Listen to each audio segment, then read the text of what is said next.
Hey guys, welcome back to Boys and Ghouls Film Review. I'm your host, Sarah Stephenson, and this is my co-host, Mike Stephenson. Greetings, everybody. And tonight we'll be reviewing Indiana Jones and the Search for the Lost Idol. Do we know now? That was new. That was released in 2018. Now you can say it. Okay.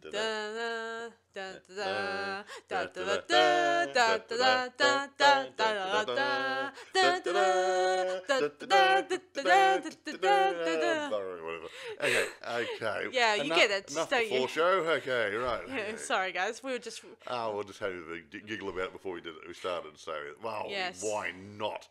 Yeah, so this film was made by a director named Fran Casanova.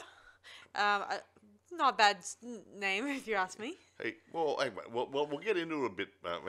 It was actually produced and directed, produced by Fran Casanova and Rafa Rodriguez.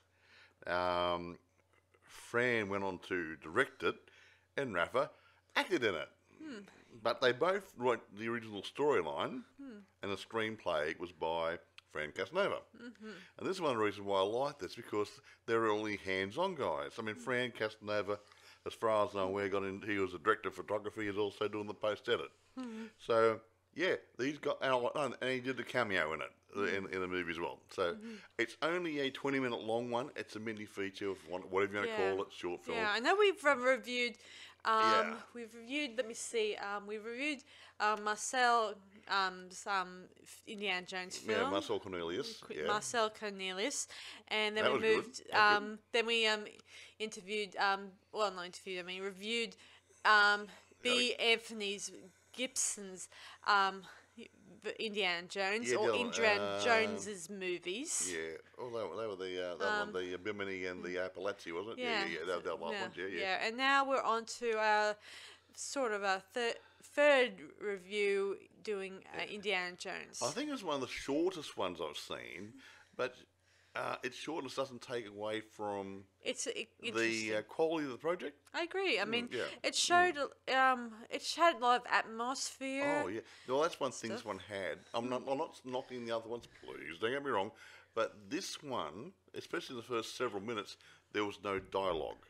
It was all atmos and good perspective shots from director of photography. Good angles, good shots. It really created the images you'd like to see and the atmosphere to see on an A-grade movie. Yeah. So that's why I think it's worthwhile. And a good location, I might add. Well, actually, it's quite funny.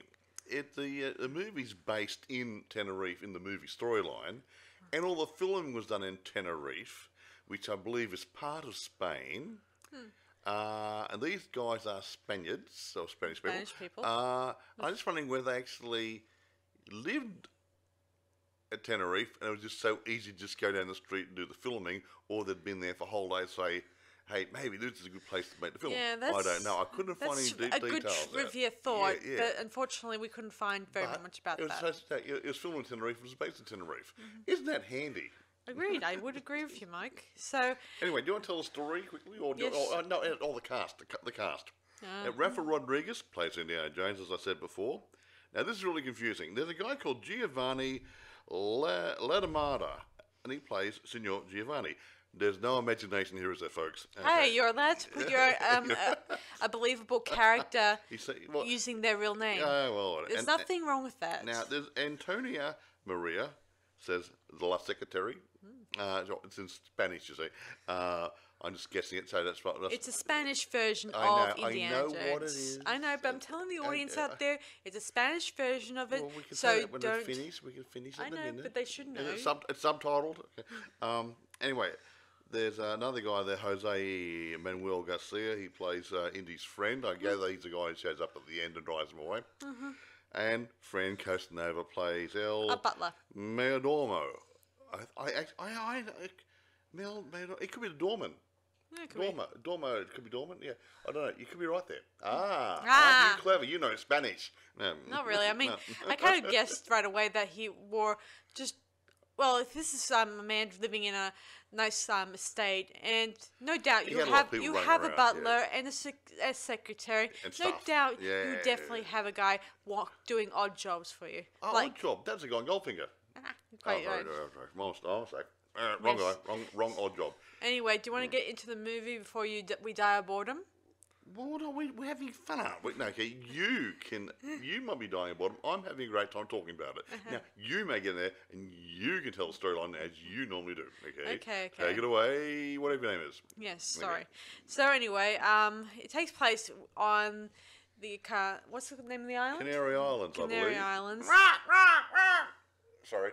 Oh, sorry. It's an island. Anyway, Seagull. And it's in a chapel or church of sorts. And Indy discovers a special hidden door that's inside the church. Yeah, next to the altar somewhere, wasn't it? Yeah. There you go. And he opens it up. He heads down deep underneath the ground. Goes down. Until he finds what he's looking for, some Spanish doubloons that are probably worth like thousands of millions of dollars. Each one would have been worth quite a few $1,000 each. If you're looking at if they were real now, it would probably be worth a lot more. Lots. Yeah, they're really old. Yeah, some like 6-sided or 8-sided coins. Yeah, probably very old stuff. Yeah. Anyway, after he finds them, he heads off down to I'm not sure what part of Spain, but he heads.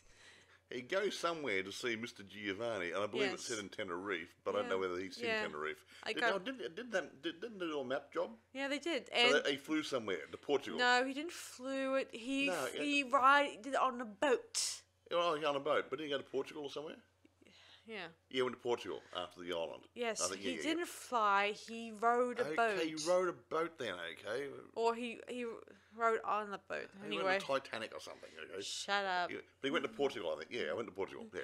Yeah. So anyway, he arrives there. His colleague drives him down to Giovanni's house, and he tells him to wait there for him while he talks turkey with Giovanni.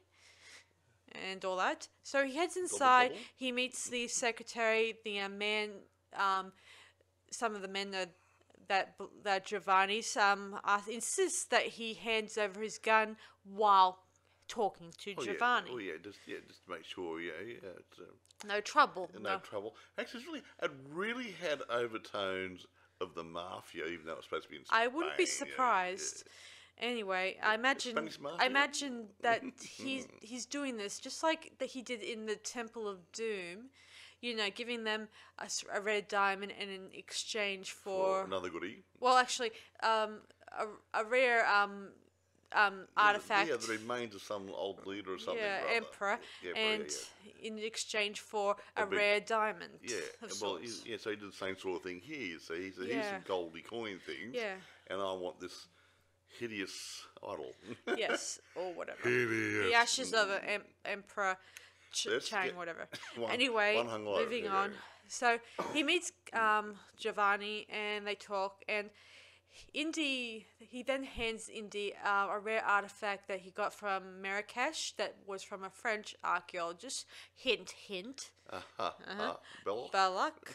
And this is a continuation from Raiders of the Lost Ark. We believe so anyway. We believe so. So it sort of continues on the fact that Indy finds the idol and he... Yeah, this idol keeps popping up in the strangest places, doesn't it? Yes, eventually he explains that the Frenchman gave it to him and all that stuff for probably a measly amount of money. Whoa. And anyway, Indy hands this man... Mr. Giovanni. Signor Giovanni. These Spanish doubloons that he wants in exchange for the idol. And as Indy's leaving, Giovanni notices that some of the coins are fake. Well, he's rubbing it. Oh, it feels so good. It's supposed to be gold coins. And then he notices that some of the gold paint's coming off his fingers, which means Indiana has made some copies thereof. Yeah. What a clever little fellow he is. Well, Indy's not the kind of man who just go ahead and hand over another artifact to a collector. He did in the Raiders. Yes, you just mentioned Raiders before. I know, but he only hands it over to museums. He doesn't hand it over to private collector guys. Yeah, he did the Chinese guys. Well, that was different. You get the remains of the Wan Hung Lo or Wang Chang or his name is. And that was Temple of Doom, Dumbo. Temple of Doom, Dumbo. Okay, wrong one. He gave those Chinese guys that stuff. Yeah, Temple of Doom. Sorry, my mistake. He gave the Chinese guys the remains of their old whatever leader, and he got a diamond for it. So, yeah, moving on. Sorry. So anyway, he does. Giovanni notices that the blooms are fake, and he calls after his men to get the idol and get Indy and kill him. And a battle ensues. Yay! Yeah, there's a bit of gunshots, a bit of sword play, and a bit of fist fights here and there. Yes, and eventually Indy soon gets out of there, and he just jumps into his friend's car, and they drive away. Wait a minute, Mr. Giovanni falls out a window. Oh, there's that too. Now, that always strikes me as funny. When the boss falls out the window and dies, why do other people keep running around like they're still employed? I don't know. Because who's going to pay them next week? Good point. Right, okay.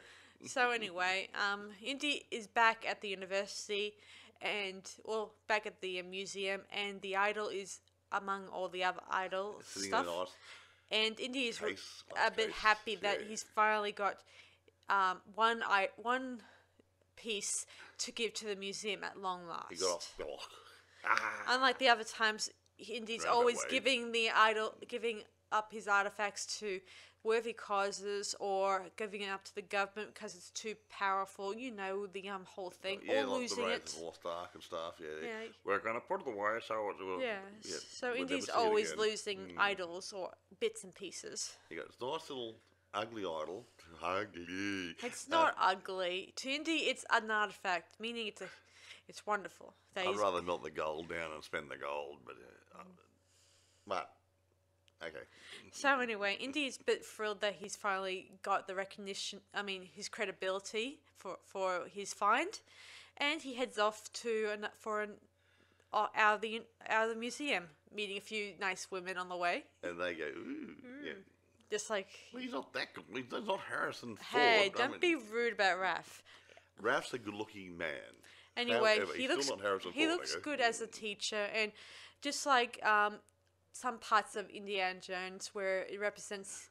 Somehow Raph makes me think of his passion for his pursuit of finding artifacts and stuff like that. That's what I see whenever I look at Raph. I think that's he does look like a school teacher or a university teacher, professor. Yeah, but I just mean that he suits the fact that he loves archaeology and he's got a passion and stuff like that. So he's got a little bit of Indiana Jones in his role. Yeah, and actually he suits the role, which I'll talk about in a few minutes. Yeah, so that's pretty much it. It's only 20 minutes, and is that available on YouTube or Amazon? It's on YouTube and Vimeo.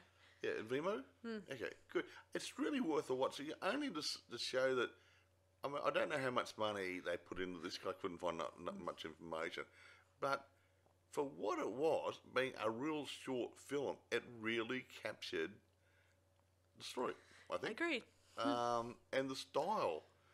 Well, I mean, yeah, the fight scene could have been a tad better, but I mean, they did their own. They probably did their own stunts and everything and stuff. So yeah, you didn't have stunt guys playing the parts and stuff. So I mean, yeah, it's a bit of a trade-off there. But really, I thought it was, for what it was, 20 minutes of enjoyable viewing. Agreed. Yeah.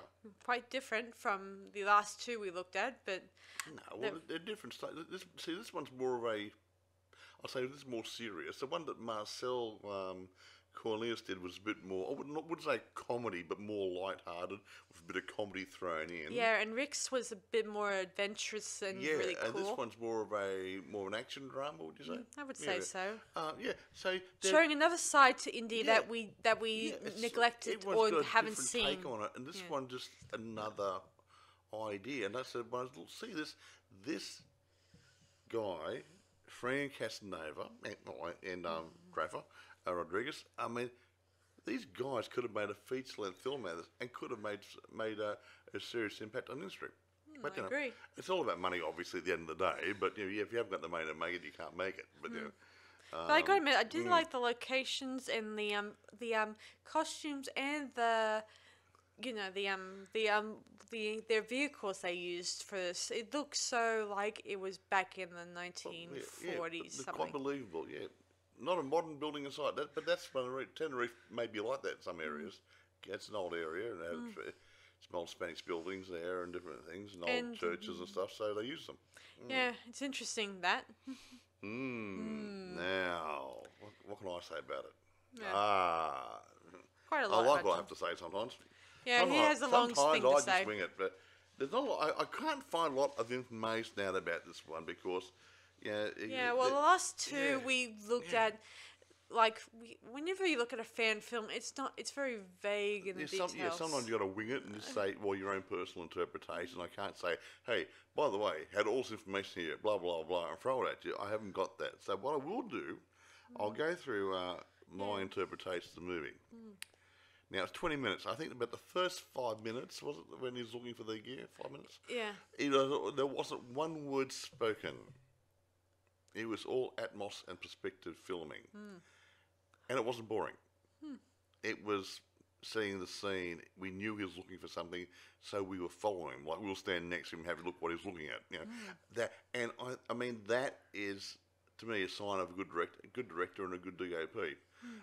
Because it kept you interested, and they really captured that feeling of Indiana Jones on a quest, looking for something, and that was really impressive. They didn't waste time throwing, oh, I must go here and knock on this door. Oh, look, there is a piece of wood. He didn't know. No superfluous dialogue thrown in there.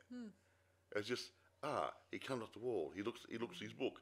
And had to look over his shoulder and see the book. Then he figured his way through the doorway. That sort of stuff. It's all perspective shots, which are great. It really worked. Now, I suppose the next part, I have to really say that the way Rafa Rodriguez actually portrayed him, he looked like an Indiana Jones character.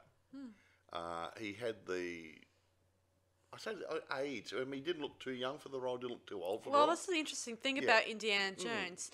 He's not a teenager. He's supposed to be. He's supposed to be somewhere, you know, adult. School teacher, university lecturer, whatever. So he can't be too young. Yeah. But he wasn't too far over the hill. So he looked the right age bracket. Yeah, just like Rick was the right age bracket too. Yeah. And so it got this sort of stuff happening. He looked the part. He felt the part.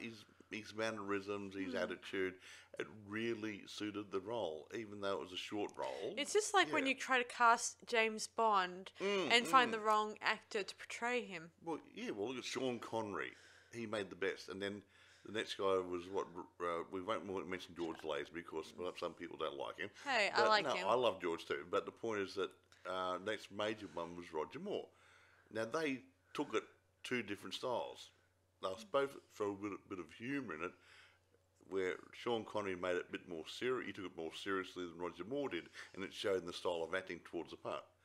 But still, they didn't lose that role. It's still, it's a James Bond movie. You know, it still felt like a James Bond movie, even though they put their own personality into it. And then you get along, and you get, who's the other guys that played it? Let me see. There was Timothy Dalton and Pierce Brosnan, and you got Daniel Craig. You don't like. Good grief! I don't think he's that bad. I like Daniel Craig. I think he's terrible. Hey, Judi Dench is playing M. Who's supposed to be a female's role? Hello. Yeah, I think it's a grave mistake that they're trying. I don't know. I think Daniel Craig's too young. Well, even if he's not too young, he doesn't look the right.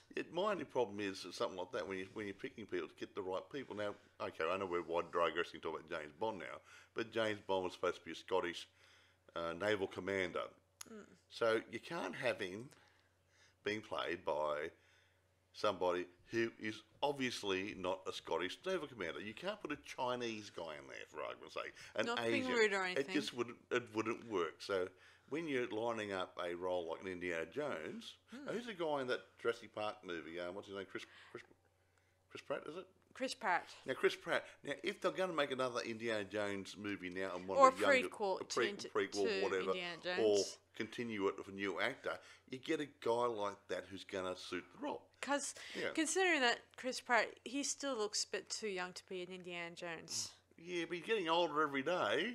Yeah, but he still looks a bit on the young side. Like he's not completely close to Harrison Ford's. Well, when he's in his wheelchair, severe. When he's in a wheelchair in the nursing home, we get him out and we'll dust off. No, what? Sorry, don't hit me. No, but you got to draw the line somewhere. But it just gets back to picking the right person for the part. And I think Rafa Rodriguez plays the part and he suits the part. And some of these other ones are doing Rick Stropoulos, or whatever. Let me see. I think it's Stropoulos. Let me see. I've got notes in front of me. He looked the part. Yeah, Stropoulos. Yeah. Now he looked the part, and even to a certain degree, the other guy, Marcel, he wasn't too bad. He didn't quite look the same as the Harrison Ford type, but he looked interesting. But he had a comedistic role, which in some scenes of Indiana Jones, you do see that there's a bit of comedy thrown in. Yeah, and it's all like Mr. Bean playing Harrison Ford playing Indiana Jones. You know, like when you see, like that scene where in Last Crystal Skulls, where Indy is shocked to find Marion is Mutt's mum, and he's like, "What are you looking for, a date?" I love that the word dialogue. Yeah, that was so funny, especially the way they ranted and raved at each other like parents. Yeah, that sort of stuff. But you know, but picking the right person is really good to make it come alive. And I think some of these fan movies, no matter how young or old the people are, the guys are picking the right people for the roles, and that's commendable. It is commendable. Yeah. And I mean, I can't say too much more about this movie. It's only 20 minutes long, for crying out loud. If there was... Yeah, what else can we say? Well, I just don't know anything else to say because I don't have too much information I found out about it. We can't talk any background stuff on them and stuff. But if I had more background stuff, like where, like who did he approach to shoot locations? Who did he that sort of stuff. Who did he who supported him? I mean, Fran. I just don't know. I don't have enough information to go on. Yeah, we can't get it. I mean, it's very hard when it's not there on the internet. It's really hard to find. You know, it's true. But no, it's really good to watch, guys. And it's, as Sarah said, it's on YouTube and Vimeo. He said, yeah, it's a good watch. If you like something shortish, albeit it is in Spanish, I believe, but subtitled, so you can follow it quite easily. And the subs aren't too bad, actually. We saw one recently somewhere, some show. The subs all over the place. Well, whenever I look at different versions of Indiana Jones, even if it's in a different language or different country, I don't think of the language. I think of Rick doing this role. I feel like he fits this role anyway. Yeah. Well, Rick, that's that movie, yeah. And I do think that Raph portrays the role really well too. So exactly. So we have like two great actors portraying the role in a good. And they're not mainstream actors. And that's a joy. These guys should be given a chance to do other things. I agree. It gets back to what I've said several times before, that it's about time that Hollywood and European equivalents there start looking at the independent guys and saying, hey, let's drag him in here and make him part of the team. Well, this is usually where they get started, you know. They go to the theatre companies, you know, all that stuff, and they get lined up for their next big job, you know. Exactly right, yeah. You don't go to the local hotel and have a chat to local people in the fishing club and say, you know anybody? No. You go through the industry and you find people and they go looking. And it gets back to things like, when Harry Potter was being done, okay, the first movie, they had everyone cast for it except for the lead role, Harry Potter. And somebody, I don't know if it was the producer, director, somebody from the production team was at the theatre one night watching a stage show, and they saw Daniel Radcliffe in the audience there with his parents and said, that's the kid I want for the movie. So so he was already doing a bit of acting, I gather. So you got to be at the right place, right time, and encourage the newbies. True. It's just that I just wish it was more and more happening. It doesn't seem to happen. I mean, shame on you, big guys. Yes, they are missing something. Bring the new guys in. You were new once, remember? Yeah, I mean, almost a lot of those top actors you may have seen out there started out in ordinary theatre companies and stuff like that. Well, and then they get approached by an agent or somewhat of an agent, supposedly. Because you get you don't know the difference between. It's a little hard to differ whether which is the right agents to go to. Some are lazy. Some are lazy. Some just give take you the money. Yeah. Take your money and run or leave. Yeah. No, look, but getting back to newbies, I mean, the first movie I believe I saw with Harrison Ford in it, I think was American Graffiti. He played one of the guys who challenged one of the main actors to a drag race. The guy from the Valley or whatever, yeah. And I think it's about 3 or 4 words in the whole movie. And that's all he said. And that was one of his first roles I'm aware of he ever made. And that was a George Lucas film, surprisingly. Surprise.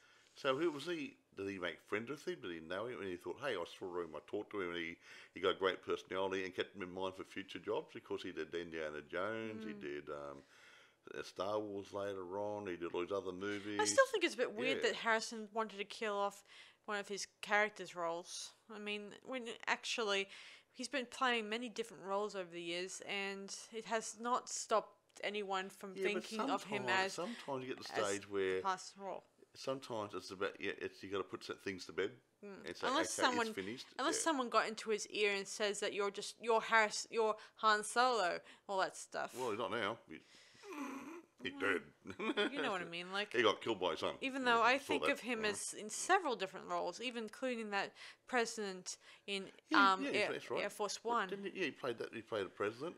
Did he play the one where his daughter went missing? He had to go looking for her in Europe or somewhere. Or, and there's that missing, and there's that fugitive movie. He did that. That's a remake of the TV series with which they starred David Jansen. The Fugitive TV series made a movie with Harrison Ford and Tommy Lee Jones from memory. I'm good at this. My memory is not that bad. I haven't got Alzheimer's just yet. Yeah, well, you keep losing your memory. Like, you keep forgetting. You forgot practically that in this one that there was a boat where Indy got 22... I saw a red line on a map, and I forgot I saw him walk off the gangway for the boat. Okay, and there was there was a boat, like a few shots here and there of him walking across the boat.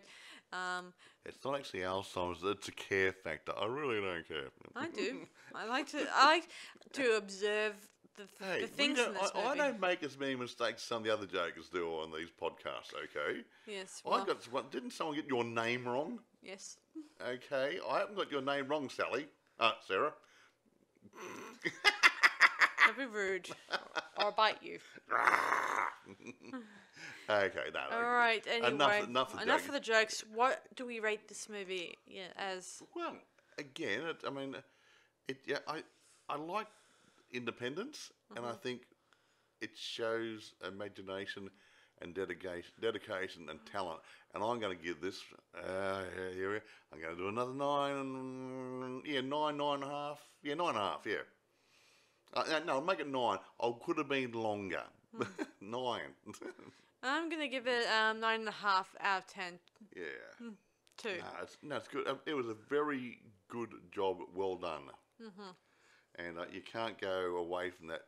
In these guys, we don't know what the budget is. Now, on a limited budget, there's only so much you can do. Yeah. So it gets down to director photography, and some damn good acting. Yeah, I did a vlog episode just a while back, and it did get me thinking of someone mentioning to me, was telling me in my ear one time that he wondered, a filmmaker colleague asked me, when you're doing a fan film, how do you fund it? Even though I've looked at other people who have done a fan film, like Never Hike Alone, I've noticed right away that he's doing it as a campaign thing. So he's asking for funds here and there. There's a problem. And I'm going to say, I think it's also a geographical problem, not just an industry problem. If you're in Australia, running a campaign like Indigo, whatever it's called, what's it called? Indigo? Indiegogo. Indiegogo. Those sort of campaigns, well, no one knows you. And you're not going to get too much money. If you're in America and you're hanging around with other people in the industry, people might know your name, even though you're still a newbie, and your name gets around a bit better.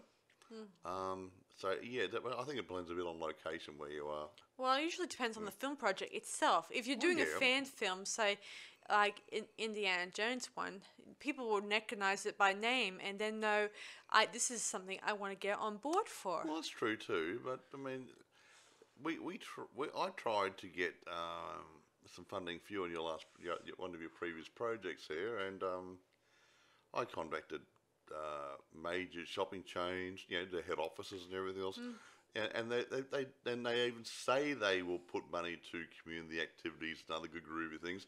As soon as you mention, we're doing a feature film sort of thing, and they say, no, I'm not interested. Local council, who had got a media thing, no, we're not interested. Local council, state government, and nobody wants to get involved with it. And there's something wrong there, isn't there? Yeah, no matter where you go, everyone says no. It's not even worthwhile putting the application in, so don't bother. Yeah. So how do you put an application in someone who's going to throw it in the garbage then? I mean, true. What do you do? I mean, it must be very hard. I mean, we self-funded our own. That kept cost. We had to keep the cost down as much as we can, but we gave it the best shot, didn't we? Yeah, we have. We got funds together and stuff like that. Yeah, and we self-funded most of it. About 50,000 out of the 55,000. So we did that, didn't we?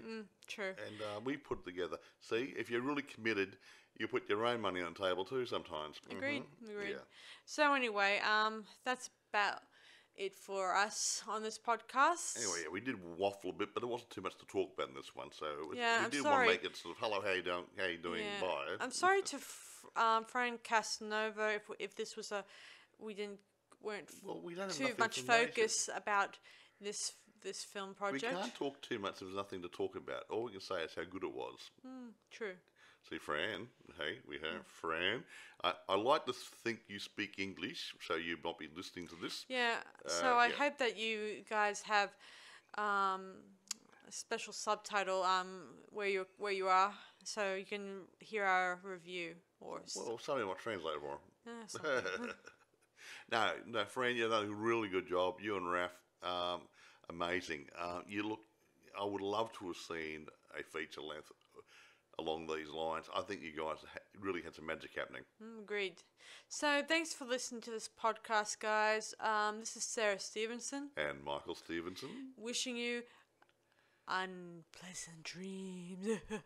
See you around, guys.